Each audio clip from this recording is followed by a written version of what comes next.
आणि आता माथेरान पर्यटकांसाठी महत्त्वाची बातमी। माथेरान पर्यटकांची लूट रोखण्यासाठी पर्यटन बचाव समितीकडून माथेरान बंदची हाक देण्यात आली होती आणि याला स्थानिकांनीही पाठिंबा दिला होता। मात्र आमदार महेंद्र थोरवेंच्या नेतृत्वाखाली शासन आणि प्रशासन यांच्यात सकारात्मक चर्चा करून तोडगा काढण्यात आला। त्यामुळे पर्यटन बचाव समितीने कालपासून पुकारलेला बंद अखेर मागे घेतला।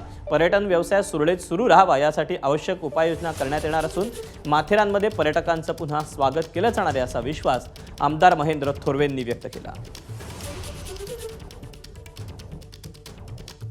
आजपासून जे माथेरानचा जो बंद या ठिकाणी पुकारलेला होता, तर आजपासून पुन्हा एकदा माथेरान आज पर्यटन या ठिकाणी पर्यटकांसाठी खुलं केलेलं आहे, सुरू झालेलं आहे आणि माथेरानची ज्या समस्या आहेत त्या सुद्धा या 8 दिवसामध्ये पूर्णपणे सोडवल्या जातील असं सगळ्यांना आम्ही या ठिकाणी आश्वासित केलेलं आहे। एबीपी माझा, उघडा डोळे बघा नीट।